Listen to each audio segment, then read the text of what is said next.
So students, today we are going to discuss about the sprinkler irrigation method. So as the name is suggesting, in this type of irrigation we will apply the water to the field in the form of a spray or sprinkle. Basically this resembles a light rainfall in the form of a drizzle. जैसे drizzle में आपकी छोटी छोटी बूंदें खेत पे गिरेंगी या कहीं पे भी गिरेंगी, उसी तरह आप यहाँ पे पानी को अप्लाई करेंगे आपके खेत के ऊपर. बेसिकली आप आपकी ज़मीन के ऊपर इस तरह से वर्टिकल राइजर पाइप्स को रखते हैं और उसके ऊपर आपके पास बेसिकली स्प्रिंकलर होता है, and that sprinkler will eject water in the form of spray. So it will resemble rainfall in the form of a drizzle. Greatest advantage इस मेथड का क्या है बच्चों? Because this is a method where water is not applied directly on to the surface. जहाँ पे आपके surface methods applicable नहीं है या फिर एफिशिएंट नहीं है या फिर उनको यूज़ करना ज़्यादा कॉस्टली है, वहाँ पे ये मेथड आप यूज़ कर सकते हैं. So it is very very natural type of a method because it is resembling rainfall only. Okay, so also let us consider the conditions which are favoring sprinkler irrigation. So if land preparation is difficult, like in surface methods, if land preparation मुश्किल है, topography आपकी काफ़ी अनड्यूलेटिंग या uneven है, वहाँ पे आप इसको प्रेफर कर सकते हैं.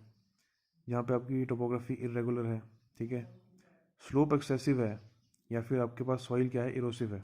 ठीक है, एक्सेसिव स्लोप में या फिर सॉइल जब इरोसिव हो तो सॉइल इरोजन होने के चांस हो जाते हैं. ज़्यादा स्लोप पे आपके पास पानी का डिस्चार्ज ज़्यादा हो जाएगा, और सॉइल का अगर नेचर इरोसिव है, ठीक है, थोड़ी कोर्स ग्रेन्ड सॉइल है, तो भी आप इरोजन देखेंगे. तो वहाँ पे सरफेस मेथड की जगह ये ज़्यादा फेवरेबल होगा. Also if the soil is excessively permeable और इम्परमेबल, दोनों ही केसेस में ज़्यादा ही परमेबल या ज़्यादा ही इम्परमेबल है, वहाँ पे सरफेस मेथड्स अच्छे तरह से काम नहीं करते, वहाँ पे ये मेथड आपको सूटेबल रहेगा. Also when the depth of soil is shallow और ग्रेवल और सैंड, अगर शैलो डेप्थ आपके पास है सॉइल की तो इरोजन होने के चांस उसके ज़्यादा रहते हैं. So in all of these cases sprinkler method will be a better method. Also the only disadvantage of this method जो आपके पास सामने आएगी, that will be the initial cost. Initial आपकी जो इन्वेस्टमेंट होगी यहाँ पे परचेज की, पंपिंग इक्विपमेंट और स्प्रिंकलिंग इक्विपमेंट जो भी आपने लेना होगा, that will be the major issue. बाकी लॉन्ग रन में it can prove to be pretty much cheap only. So this is the conditions which are favorable for your sprinkler irrigation. Now let us consider your components of a sprinkling irrigation system. So this can be asked in your exam, what are the components of a sprinkler irrigation system. So these are the 5 components which you have to remember. Also this diagram you will have to draw. So there is a pumping unit. Basically आपका जो source है जहाँ से पानी को आपने आपके खेतों तक पहुँचाना है. So for example they can be a lake और अ पॉन्ड. वहाँ से आप बेसिकली यहाँ पे पंप सेट एक यहाँ पे सेट कर लेंगे, एक पंपिंग हाउस यहाँ पे सेटअप कर लेंगे जो कि पानी को यहाँ से पंप आउट करेगा. और बेसिकली आपको ऑलमोस्ट 5 मीटर तक का हेड चाहिए होता है, 5 मीटर तक का हेड चाहिए आपके खेत में. ठीक है, so for that you can just use a single stage centrifugal pump for this purpose. So the pumping unit will be basically a single stage centrifugal pump for this. Then after that there are your main delivery pipes. Basically जो आपके pumping unit से आपके खेत तक basically जो पानी को carry कर रही है मेन पाइप्स, उनको कहते हैं main delivery pipes. They can be made out of lot of material like concrete, asbestos, cement, GI, plastic और इवन कास्ट आयरन. ओके, और उनको बेसिकली 0.5 से 0.75 मीटर की डेप्थ पे ग्राउंड लेवल के नीचे आप इंस्टॉल करते हैं. कई बार ज़मीन के ऊपर भी इनको इंस्टॉल कर सकते हैं, but mostly they are installed below the ground. और उनका डायमीटर आपका 5 से लेके 15 सेंटीमीटर या फिर 50 से लेके 150 मिलीमीटर तक बेसिकली इनका डायमीटर रहता है. ठीक है, नेक्स्ट इज जो लेटरल पाइप्स. तो लेटरल पाइप्स अगर आप यहाँ डायग्राम पे देखो, मेन डिलीवरी पाइप से जो पाइप आपके खेत में जा रही है, which are carrying the water from your main delivery pipe. Okay, those are known as your basically lateral pipes. और यहाँ के बीच में ही मेन पाइप में आपके पास फर्टिलाइजर यूनिट्स भी हो सकते हैं. कई जगह पे आपके पास फिल्टर यूनिट्स भी हो सकते हैं like this. Sometimes even filters are installed, क्योंकि जो आप पानी लेके आ रहे हो उसको फिल्टर करना भी ज़रूरी है. That can not be directly apply to your field अगर उसमें कुछ ज़्यादा ही इम्प्योरिटीज़ हैं. समटाइम्स फर्टिलाइजर एप्लीकेटर और sometimes filters are even installed, and your water will then be directed into the field using your lateral pipes. ठीक है, सो lateral pipes के बारे में we will study. They are basically connected to the main pipelines, और इनकी जो length है वो नॉर्मली 6 मीटर की होती है and they are normally 50 millimetre in diameter. और इनके ही आप ऊपर क्या है स्प्रिंकलर्स को फिट कर लेते हैं विद हेल्प ऑफ राइजर्स. ठीक है. तो राइजर पाइप्स क्या है बेसिकली आपकी, if you look at this is a lateral pipe which is coming. Different जगहों पे आप क्या करेंगे, इसके ऊपर इस तरह वर्टिकली आप राइजर पाइप लगा देंगे, और हर राइजर पाइप के ऊपर आपके पास एक स्प्रिंकलर लगा होगा. ई sprinkler will sprinkle the water in all the direction 360 and it will cover this circular area. और हर सर्कुलर एरिया के बीच में एक ओवरलैप होना चाहिए बच्चों, ताकि कोई भी आपका रीजन क्या है ड्राई ना रह जाए. ठीक है. Like this you will install risers on these lateral pipes. ठीक है. और उनकी स्पेसिंग डिपेंड करेगी आपकी सॉइल की टाइप पे, क्रॉप की टाइप पे, क्रॉप की स्पेसिंग के ऊपर, वाटर रिक्वायरमेंट के ऊपर. Okay. So this is how it is all done. So just remember the lateral pipe has a 50 mm dia and 6 metre it is long in length. फिर sprinklers होता है आपके पास. Sprinklers basically क्या है, एक ऐसा आपके पास बेसिकली यूनिट है जिसके थ्रू आप पानी को फिर अप्लाई करेंगे. ठीक है. तो मोस्टली ये फिक्स्ड हेड और रोटेटिंग टाइप होता है. There is one more type which we will study. फिर कुछ अदर एक्सेसरीज आपके पास होती हैं, लाइक कपलिंग्स होंगी, रेगुलेटिंग वॉल्स होंगे, pressure gauges, bends, elbows, tees, reducers, plugs, clamps. जो भी आपके पास आपके पाइप नेटवर्क्स में आपके पास बेसिकली एक्सेसरीज चाहिए होते हैं, आपके पास फिटिंग जो भी चाहिए होती है वो सारी यहाँ पे आपको बेसिकली मिल जाएंगी. ओके. नाउ एक टॉपिक जो पूछ लिया जाता है वो है टाइप्स ऑफ स्प्रिंकलर्स. स्प्रिंकलर्स किस किस टाइप के आपके पास होते हैं. The following 3 types of sprinklers are mostly available. इसमें से भी आपके पास फिक्स्ड हेड और रोटेटिंग स्प्रिंकलर ज़्यादा कॉमनली यूज्ड है. ओके. इसको भी यूज़ किया जाता है परफोरेटेड पाइप सिस्टम को. So let us see. So fixed nozzle pipe system में बेसिकली आपके पास क्या होता है, आपके पास खेत में बेसिकली क्या होगा, एक इस तरह की एक लेटरल पाइप जा रही होगी ओवरहेड. ठीक है. अभी तक मैंने क्या बताया था कि आपकी जो लेटरल पाइप है वो ज़मीन पे पड़ी है. ठीक है. उसके ऊपर आपका राइजर लगा है और स्प्रिंकलर ऐसे ऐसे जाता है. But this is special system. इसमें क्या आपकी लेटरल पाइप हवा में जाएगी इस प्रकार से. ठीक है. और इस लेटरल पाइप के बॉटम में आपने सूटेबल डिस्टेंस पे छोटे छोटे होल्स किए हैं. ठीक है. ये इतने छोटे होल्स हैं कि इनसे in the form of spray आपका पानी आएगा. ठीक है. And these pipes are basically they are rested on posts. Vertical post लगी है सूटेबल डिस्टेंस के ऊपर, and this distance will depend upon type of the crop which you are growing. तो अगर मैं आप इसका डायग्राम मैं आपको दिखाऊँ, let me just show you the cross section. अगर मैं इसको इस साइड से देखूंगा तो ये कैसे दिखेगा आपको. इस साइड से देखने पे आपको पाइप्स कुछ इस प्रकार दिखेंगी. एक second. So if you look from this side you will find that इस तरह से आपके पास पाइप्स क्रॉस सेक्शन में आपको नजर आएंगी. ठीक है. इनका centre to centre spacing is normally kept around 15 metres. ठीक है. और ये हर एक पाइप आपकी रेस्ट कर रही है वर्टिकल पोस्ट्स के ऊपर like this. This vertical post are like this post. इस तरह से ये सपोर्टेड होते हैं like this. These are not fixed. These post are not fixed. Basically इसके ऊपर रेस्ट कर रहा है. It can be rotated like this. इस पाइप को आप इस तरह रोटेट कर सकते हैं and this rotation angle is 135 degrees. 135 degree ये पाइप इस तरह रोटेट करती रहेगी. और हर पाइप के बॉटम में क्या है, होल है अलॉन्ग द लेंथ. तो आप basically when water will spray out from the bottom, ये गिरेगा ज़मीन के ऊपर डायरेक्टली नीचे. आप इस पाइप को 135 डिग्री रोटेट करके इस होल की पोजीशन को 135 डिग्री मूव कर सकते हैं. उस तरह क्या है कि पानी आपका हर डायरेक्शन में फिर इस तरह स्प्रिंकल हो जाएगा. यहाँ पे भी सेम चीज़. ठीक है. और ये डिस्टेंस 15 मीटर का आपने इस तरह चूज़ किया है कि यहाँ पे आपस में बेसिकली एक ओवरलैप आ जाए. ठीक है. जो एरिया ये इरिगेट कर रहा है कुछ पोर्शन इसका ये भी कवर कर लेगा. ओवरलैप थोड़ा सा आना चाहिए बीच में ताकि कोई भी रीजन आपके पास ड्राई ना रहे. Okay. So this is your overhead sprinkler system, जिसको आप फिक्स्ड नोजल पाइप सिस्टम भी कहते हैं. Now the second type is a perforated pipe sprinkler system. Same concept यहाँ पे है. जस्ट दैट यहाँ पे पाइप ओवरहेड थी, यहाँ पे इस केस में पाइप ज़मीन पे है, ठीक है। So it will look something like this. ज़मीन पे आपको लिटिल पाइप आ रही है और यहाँ पे जो परफोरेशन है वो ऊपर है, ऊपर भी होती हैं और कई जगह पे साइड्स पे भी होती हैं, ठीक है। ऊपर और साइड्स में बेसिकली स्मॉल स्मॉल परफोरेशन होंगी। पाइप इसमें रन करेगा लिटिल पाइप में, सॉरी पानी रन करेगा लिटिल पाइप में, and out of these holes the water will sprinkle out, okay. And mostly it can cover a strip of land 6 to 15 metre width. एक little pipe आपके पास 6 से 15 metre की चौड़ाई तक स्प्रिंकल कर देगी आपके पास। And some specifications are given here कि जो rate of application of water है is greater than 2 centimetre depth per hour. Basically ये इंटेंसिटी है, जैसे बारिश की इंटेंसिटी को हम मेजर करते थे, ठीक है, डेप्थ पर यूनिट आवर में। सिमिलरली यहाँ पे भी ये एक टाइप की बारिश ही हो रही है। सो जो पानी के एप्लीकेशन का रेट है वो भी सेंटीमीटर पर आवर में हम यहाँ पे डिनोट करते हैं। तो it is normally greater than 2 centimetre depth per hour.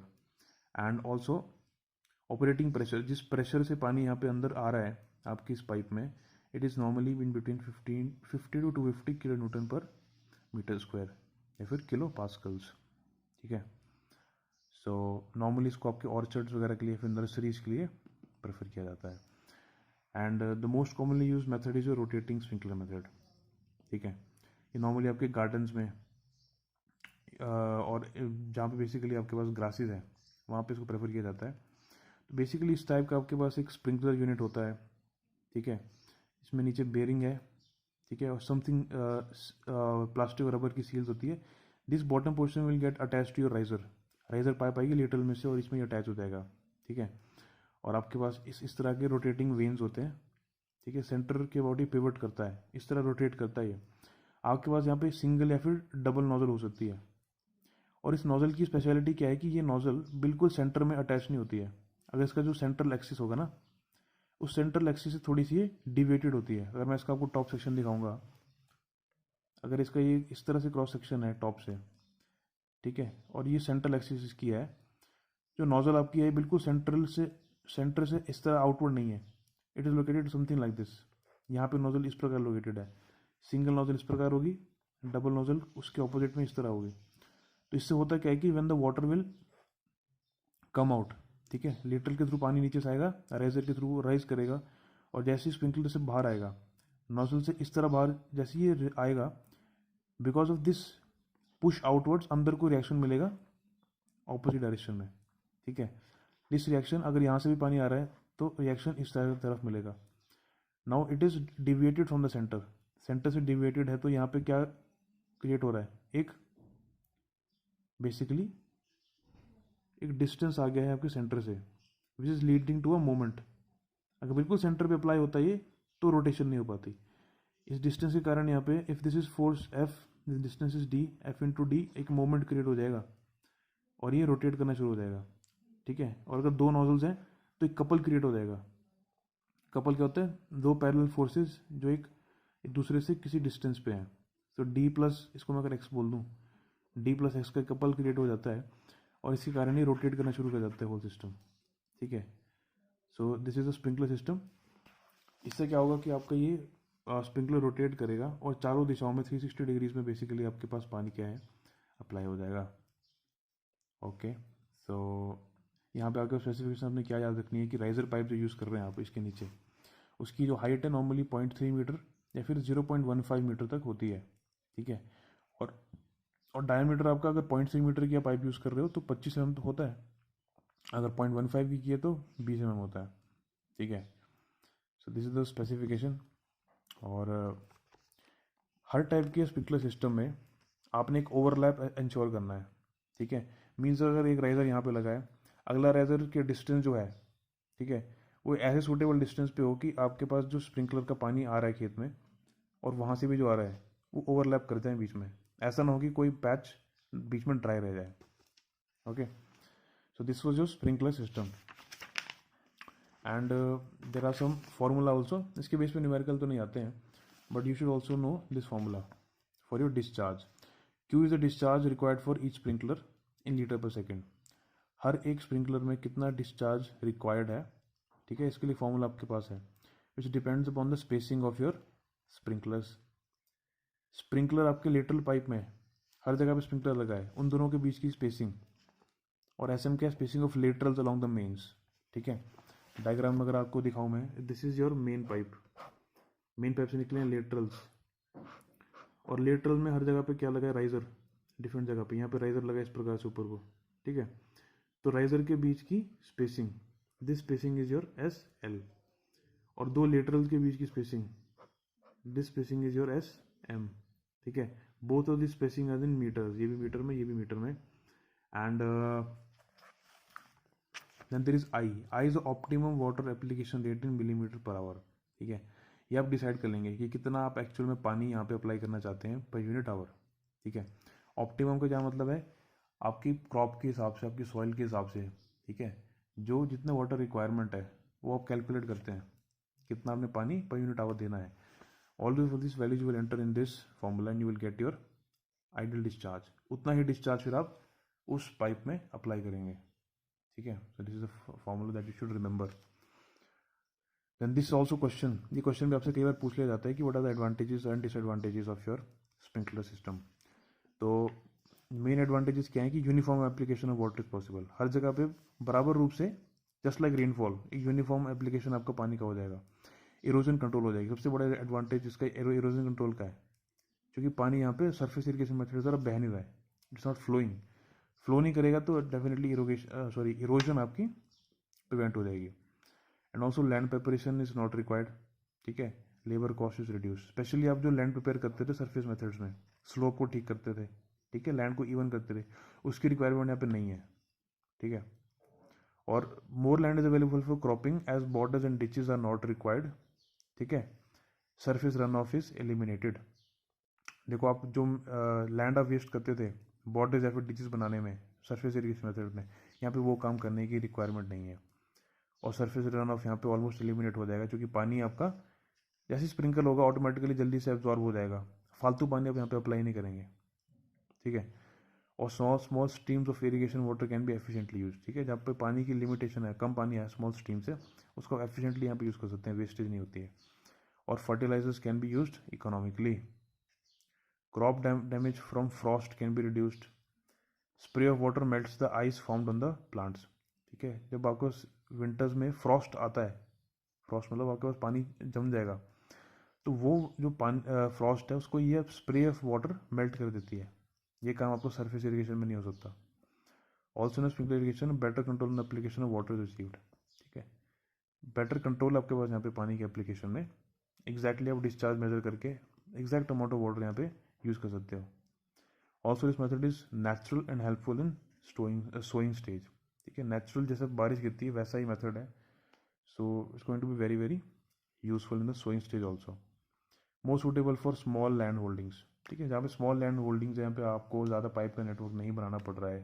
ठीक है, पाइप की इनिशियल सेटअप की कॉस्ट कम है, वहाँ पे इसको आप प्रेफरेबल मान सकते हो। फिर कुछ डिसएडवांटेजेस भी हैं इसकी। विंड, ऑब्वियसली बारिश आएगी तो आपका जो स्प्रिंकलर है वो एक ही डायरेक्शन में बेसिकली पानी को स्प्रे करेगा फिर, so that is big disadvantage. Water must be clean and free from sand, क्योंकि आपके देखो ये आपके जो राइजर्स हैं और जो लेटरल्स हैं और इवन आपका जो स्प्रिंकलर है उसका जो जो बेसिकली नोजल है वो बहुत मतलब छोटा डायमीटर का होता है, तो अगर आपके पास ये आपके पास सैंड या फिर कुछ भी डस्ट पार्टिकल्स है, फिर कोई भी इम्प्योरिटी है, उसको क्लॉग कर सकती है, उसको ब्लॉक कर सकती है। सो या फिर पानी आपके पास साफ़ हो या फिर आपके पास फिल्टर यूनिट्स आपको इंस्टॉल करने पड़ेंगे। Also constant supply of water is required for commercial use of this equipment. Obviously commercial use अगर आप कर रहे हो तो कॉन्स्टेंट वाटर सप्लाई के बिना तो ये यूजलेस है। एंड स्प्रिंकलर सिस्टम में पावर रिक्वायरमेंट भी आपके पास हाई है, क्योंकि आपके पास यहाँ पे पंपिंग यूनिट्स हैं, पंपिंग यूनिट्स आपके पास है, कई बार स्प्रिंकलर्स भी आपके पास पावर ड्रिवन होते हैं, तो पावर आपकी बेसिकली रिक्वायर्ड है, तो ये इसका ऑपरेटिंग कॉस्ट भी हाई हो सकता है लॉन्ग रन में, और इनिशियल कॉस्ट तो इसका ज़्यादा होता ही है। और आपके पास जो एरिड रीजन्स है बच्चों, एरिड रीजन मतलब बहुत ही सूखे रेगिस्तानी इलाके, वहाँ पे इसको प्रेफरेबल नहीं मानते, क्योंकि वहाँ पे इवेपोरेशन लॉसेस क्या है काफ़ी ज़्यादा हाई होते हैं। आपके पास जब भी पानी बहुत स्मॉल ड्रॉपलेट्स में आपके पास निकलेगा, ठीक है, वैसे ही उसका इवेपोरेशन का बेसिकली चांस ज़्यादा होता है। ग्राउंड को टच करते ही वो जल्दी इवेपोरेट हो जाएगा इन्फिल्ट्रेशन होने से पहले ही, सो वहाँ पे प्रेफरेबल नहीं होता। और हैवी सॉइल्स है जहाँ पे इनटेक बहुत ज़्यादा कम है, वहाँ पे इरीगेशन जो है थोड़ी सी मुश्किल हो सकती है, ठीक है। So this is all about your sprinkler irrigation method, very important, इससे कई बार डायरेक्टली सवाल आपसे पूछ लिया जाता है। And now we will move on to your sub surface methods of irrigation, ठीक है। अभी तक हमने सरफेस मेथड्स और ओवरहेड मेथड को डिस्कस कर लिया है, अब सब सरफेस मतलब सरफेस के नीचे वाले मेथड्स को हम डिस्कस करेंगे। तो इसमें भी आपके पास एक पर्टिकुलर टाइप है which is drip irrigation method, ठीक है। तो it is a very popular type of method, not in India because it is a kind of an expensive method. Foreign countries में लाइक यूएसए वगैरह में इसका काफ़ी use है, और कहाँ पे प्रेफरेबल है, जहाँ पे वाटर की स्कार्सिटी है, ठीक है, और जहाँ पे सॉल्ट प्रॉब्लम्स है, ठीक है। सॉल्ट प्रॉब्लम से क्या मतलब है, we will discuss when we will study water logging, last chapter आपका है। बेसिकली क्या होता है कि आपके पास मिट्टी में सॉल्ट की मात्रा ज़्यादा होती है, जिस कारण उसकी फिर वाटर रिटेंशन कम हो जाती है, ठीक है। तो वहाँ पे पानी वेस्ट ज़्यादा होता है, ठीक है, और कई बार मिट्टी क्लॉग हो जाएगी और आपके खेत में पानी स्टैंड होना शुरू हो जाएगा, ठीक है। तो उससे काफ़ी दिक्कत आती है आपके पास, so that should be avoided first of all. और जहाँ पे ये दिक्कत है वहाँ पे ड्रिप इरीगेशन मेथड एक अच्छा ऑल्टरनेट है। इसको ट्रिकल इरीगेशन मेथड भी कहते हैं, क्योंकि इसमें पानी क्या करता है, ट्रिकल करता है, drop by drop, drip by drip, basically ये पानी यहाँ पे आप अप्लाई करते हैं, ठीक है। इंडिया में भी इसका यूजेज बढ़ रहा है in some states like Gujarat, Maharashtra, Kerala and Karnataka. तो बेसिकली इसमें क्या होता है, नोजल लगे होते हैं just like your sprinkler irrigation method. Difference क्या है कि वहाँ पे स्प्रिंकल होता है पानी, यहाँ पे ड्रिप होगा, कम मात्रा में एमिट होगा। तो उसको आप डिवाइस जो लगा होता है यहाँ पे, वहाँ पे स्प्रिंकलर था, यहाँ पे एमिटर है या फिर डिपर है, ठीक है। Dripper, this not dipper, this dripper, DRIPPER, dripper. And drip nozzles आगे लगी होंगी जिससे पानी आपका drop by drop small amount में निकलता रहेगा, ठीक है। सो यहाँ पे आपके पास कॉम्पोनेंट्स दिखते हैं, ज़रा पूछ लिया जाएगा आपसे, what are the components of a drip irrigation unit. तो ये तीन आपके पास मेन कंपोनेंट्स आएंगे, एक कंट्रोल हेड होगा, एक पाइप नेटवर्क और एक एंड में emitters, just like your sprinkler. वहाँ पे आपके पास कंट्रोल हेड स्टार्टिंग में था, बेसिकली वो जो पंपिंग सिस्टम था।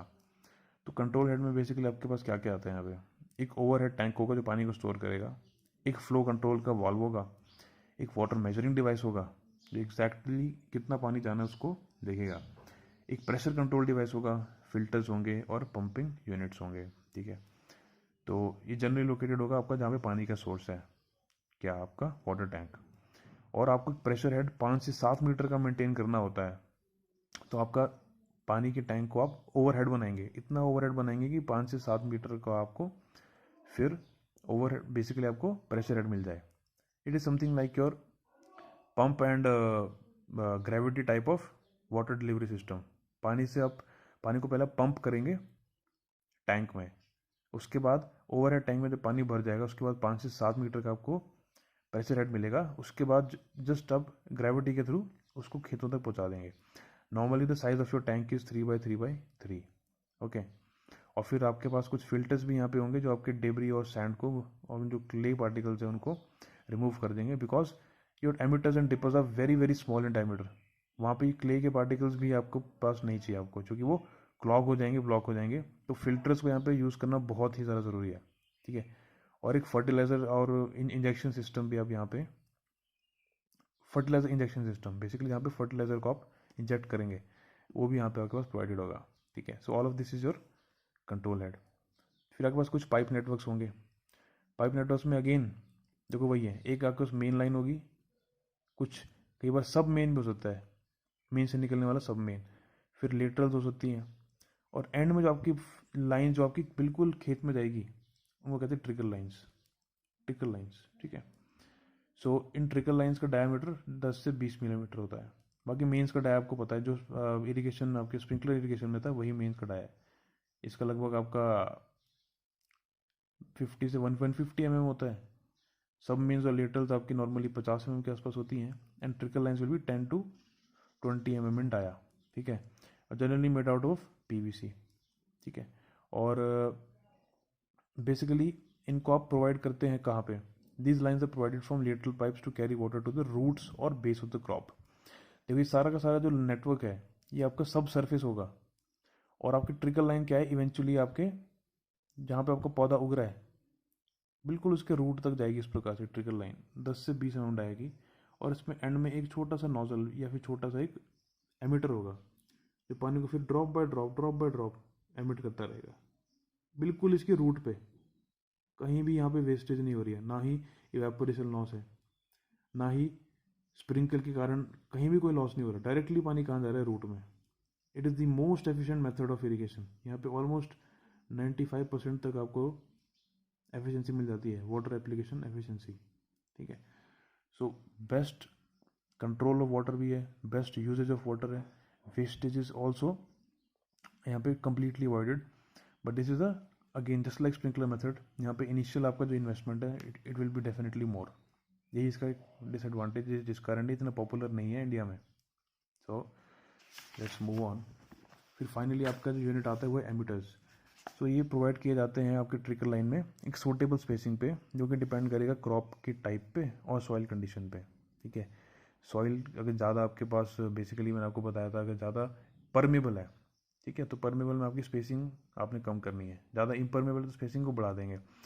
और टाइप ऑफ क्रॉप, ठीक है, अगर क्लोजली स्पेस्ड क्रॉप है आपकी, अगर उसकी वाटर रिक्वायरमेंट थोड़ी ज़्यादा है, चलो वाटर रिक्वायरमेंट की बात नहीं करते, हम उसकी स्पेसिंग की बात करें। अगर क्लोजली स्पेस्ड क्रॉप है तो डेफिनेटली स्पेसिंग कम हो जाएगी।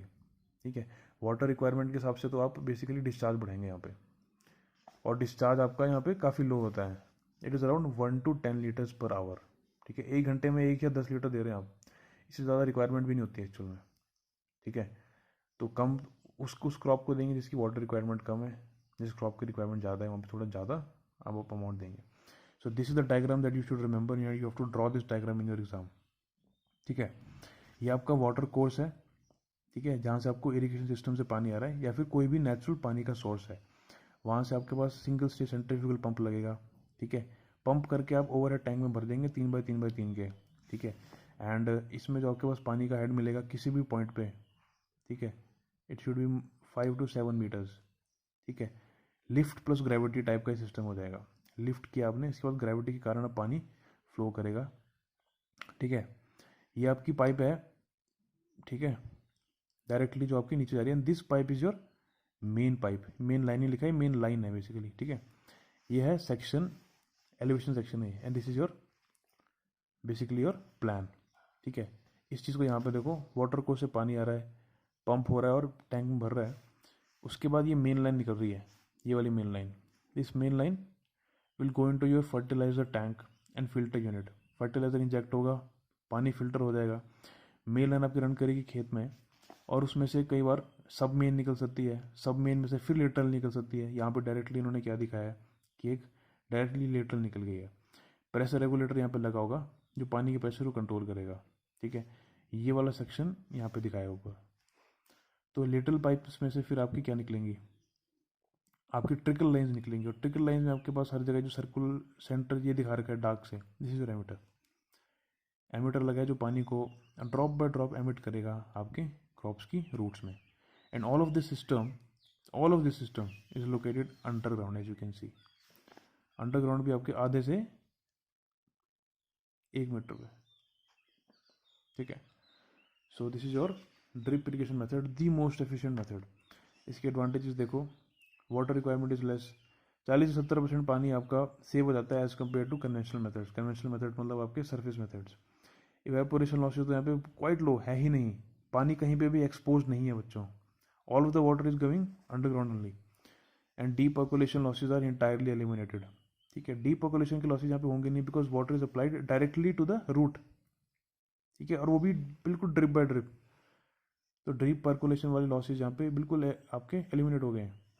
लेबर कॉस्ट एसोसिएटेड यहाँ पे काफ़ी रिड्यूस हो चुकी है with the maintenance of field channels.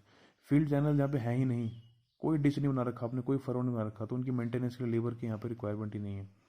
Water logging in drip irrigation is avoided. देखो वाटर लॉगिंग के भी यहाँ पे कोई खतरा नहीं है।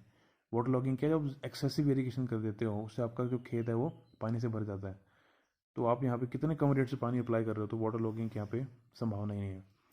And is suitable for small trees and widely spaced plants. जो वाइडली स्पेस्ड हैं और जो ऑर्चिड्स हैं, बेसिकली ऑर्चिड ट्रीज हैं, वहाँ पे आप स्पेसिंग पे आप एमिटर्स लगा सकते हो, वहाँ पे सूटेबल है। And the problem related with weeds and soil crusting are avoided. ठीक है, वीड्स नहीं उगेंगे फालतू में, जो अनवांटेड छोटे छोटे प्लांट्स होते हैं, जो कि आप ओवर इरिगेशन नहीं कर रहे हो, पानी सिर्फ और सिर्फ आपके पौधे की जड़ में जा रहा है। ठीक है, तो आसपास जो आपके रैंडम वीड्स उग जाते हैं, वो उनके उगने की भी यहाँ पे संभावना कम है। And also the suitable for arid regions where water is limited. ठीक है, क्योंकि यहाँ पे वाटर की एकदम सही तरीके से ऑप्टिमम यूज़ हो रहा है। ठीक है, जहाँ पे पानी कमी है वहाँ पे ये मेथड काफ़ी सूटेबल है, एरिड रीजन्स में, सूखे रीजन्स में। And over irrigation is avoided this method obviously, over irrigation का यहाँ पे चांस ही नहीं है। ठीक है, and also problems of soil erosion which is normally occurring in the surface irrigation are practically absent। कोई चांस ही नहीं सॉइल इरोजन का यहाँ पे। ठीक है, और no land levelling is required as it can be used in any topography. ठीक है, लेवलिंग की रिक्वायरमेंट ही नहीं है, क्योंकि पानी सरफेस के ऊपर आप अप्लाई नहीं कर रहे हो। काफ़ी ज़्यादा इसके एडवांटेजेस हैं। फिर कुछ डिसएडवांटेजेस भी हैं। क्या डिसएडवांटेज हैं? Initial cost obviously. ठीक है, हर एक पंपिंग यूनिट का और सारी पाइपलाइंस वगैरह का यहाँ पे काफ़ी ज़्यादा initial cost.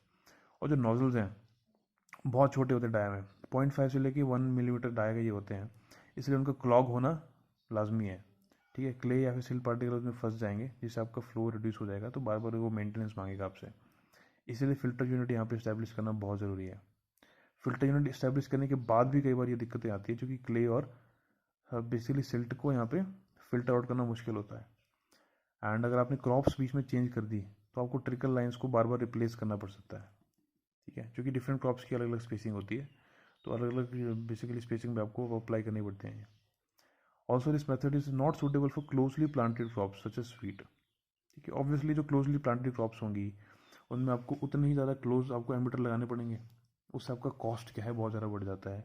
Therefore close planted crops के लिए ये सूटेबल नहीं है। ठीक है, it is only suitable for crops which are grown in distance like your orchard crops. ठीक है, ऑर्चर्ड ट्रीज वगैरह के लिए सूटेबल है।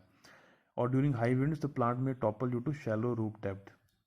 ठीक है, यहाँ पे क्या है कि आपके पास जो प्लांट्स हैं वो शैलो रूट और बेसिकली रूट्स इनकी नॉर्मली हो जाती है, क्योंकि पानी आपका जिस डेप्थ पे आप अप्लाई करते हैं वो एक शैलो डेप्थ होती है, तो आपके रूट्स क्या है उसी उसी बेसिकली डेप्थ तक सीमित रह जाती हैं। रूट्स ज़्यादा डेप्थ में नहीं जाती हैं उगने के लिए, बिकॉज इनको पानी इसी डेप्थ पे मिल जा रहा है, so they will not go downwards। Roots क्या है बेसिकली आपकी लिटरली ज़्यादा फैलती हैं, ज़्यादा डेप्थ तक नहीं जाती हैं, तो प्लांट्स शैलो डेप्थ वाली रूट के बन जाते हैं। और अगर ज़्यादा विंड तेज़ी से चली तो ये अपरूट भी हो सकते हैं। तो ये एक बेसिकली डिसएडवांटेज देखा गया है हाई विंडी रीजन्स में। फिर एक क्वेश्चन जो काफ़ी ज़्यादा आता है वो है स्प्रिंकलर इरिगेशन मेथड और ड्रिप इरिगेशन मेथड के बीच का डिफरेंस। ठीक है, ये 10 पॉइंट डिफरेंस के वेरी वेरी इजीली अंडरस्टैंडेबल, इनको भी ज़रा देख लेते हैं फटाफट से। 10 पॉइंट्स 10 मार्क्स का ही क्वेश्चन आएगा। तो स्प्रिंकलर इरिगेशन में अगर आप देखो पानी की रिक्वायरमेंट कम है as compare to surface irrigation, 65% है। ठीक है, और यहाँ पे तो पानी की रिक्वायरमेंट इससे भी ज़्यादा कम है। ठीक है, यहाँ पे 20 से 30% of that required in the surface irrigation, यहाँ 65% थी, यहाँ पे 20 से 30% ही रिक्वायर्ड है। ठीक है, यहाँ पे वेपरेशन लॉसेज ज़्यादा हैं, क्योंकि पानी एक्सपोज्ड है, यहाँ पे पानी एक्सपोज ही नहीं है, सब कुछ सब सरफेस है, देयरफॉर निग्लिजिबल है वेपरेशन लॉसेज। हर एक मिट्टी के लिए सूटेबल है, and it is also suitable for all types including less permeable soils also. ठीक है, तो ये लेस परमेबल और ये लेस परमेबल जो हैवी सॉइल्स थी मैंने आपको बताया था, not suitable for heavy soils या फिर लेस परमेबल सॉइल्स, ये लेस परमेबल सॉइल्स के लिए भी सूटेबल है। Soil erosion can be controlled, यहाँ पे सॉइल इरोजन का चांस ही नहीं है। ठीक है, तो ऑलमोस्ट सिमिलर ये पॉइंट्स हैं। यहाँ पे थोड़ा सा चांस आ सकता है सॉइल इरोजन का, क्योंकि पानी गिर तो रहा है सरफेस के ऊपर। ठीक है, बट यहाँ पे कोई चांस ही नहीं सॉइल इरोजन का। And seriously affected by windy conditions, wind से यहाँ पे इफेक्ट हो सकता है। यहाँ पे कोई इफेक्ट नहीं है विंडी कंडीशंस का, सिर्फ आपके प्लांट्स के ऊपर फर्क पड़ सकता है, लेकिन इरिगेशन के ऊपर कोई फर्क नहीं पड़ता। Pipes use are of high pressure and are expensive. ठीक है, यहाँ पे हाई प्रेशर की पाइप्स यूज़ करनी पड़ती हैं, जो कि महंगी हो जाती हैं। हाई प्रेशर क्यों? क्योंकि आपने स्प्रिंकल करना है, ज़्यादा आपको प्रेशर चाहिए। यहाँ पे ड्रिप बाय ड्रिप पानी जाना है, तो यहाँ पे लो प्रेशर वाली पाइप्स यूज़ की जाती हैं, which are again cheaper. Riser की रिक्वायर्ड की जो riser of requisite height are and spacing are required, यहाँ पे राइजर की रिक्वायरमेंट ही नहीं है। ठीक है, यहाँ पे रेजर की रिक्वायरमेंट ही नहीं है। और वीड और पेस्ट की यहाँ पे ग्रोथ कम है, और यहाँ पे उससे भी कम है। वीड, पेस्ट और इंसेक्ट्स जो आते हैं उसका ट्रबल यहाँ पे लीस्ट है as compare to surface methods हो रहा है ये। तो as compare to surface methods you can see that your basically weed और पेस्ट की ग्रोथ यहाँ पे मिनिमम हो जाएगी, क्योंकि पानी आपका कंट्रोल्ड वे में आप अप्लाई करते हैं यहाँ पे। तो आपकी जो वीड्स और पेस्ट है उनके लिए एक्सेसिव पानी नहीं मिलता है, तो उनकी ग्रोथ कम हो जाती है। और यहाँ पे तो बिल्कुल रूट पे पानी जा रहा है, बिल्कुल जड़ों में, तो यहाँ पे भी उनकी ग्रोथ का चांस एकदम कम है। Localize application of fertilizer is absent. Localize application of fertilizer, localize application आपका जो फर्टिलाइजर का है वो जनरली इसमें नहीं किया जाता है, ठीक है। बट यहाँ पे आप बिल्कुल लोकलाइज एप्लीकेशन ऑफ फर्टिलाइजर हो रहा है। लोकलाइज का क्या मतलब है, एकदम जड़ों में हो रहा है। Localize meaning exactly at the roots. यहाँ पे लोकलाइज एप्लीकेशन नहीं हो रही है, यहाँ पे आप स्प्रिंकल कर रहे हैं पानी को, मिट्टी के ऊपर पानी गिर रहा है, तो यहाँ पे बिल्कुल जड़ों में फर्टिलाइजर आपके पास जा रहा है। हाई इनिशियल कॉस्ट और एंड ऑपरेशनल चार्जेस है, यहाँ low initial cost and operational cost, ठीक है, कंपैरिजन में ही हो रहा है, ठीक है। कंपैरेटिवली क्यों, चूँकि यहाँ पे देखो एक तो पाइप की कॉस्ट ज़्यादा है, ठीक है, यहाँ पे पाइप की कॉस्ट थोड़ी कम है। ऑल्सो राइजर्स यहाँ पे रिक्वायर्ड नहीं है, ठीक है, तो इनिशियल कॉस्ट कंपैरेटिवली यहाँ पे कम आ जाती है। So this is the end of this video. Thank you.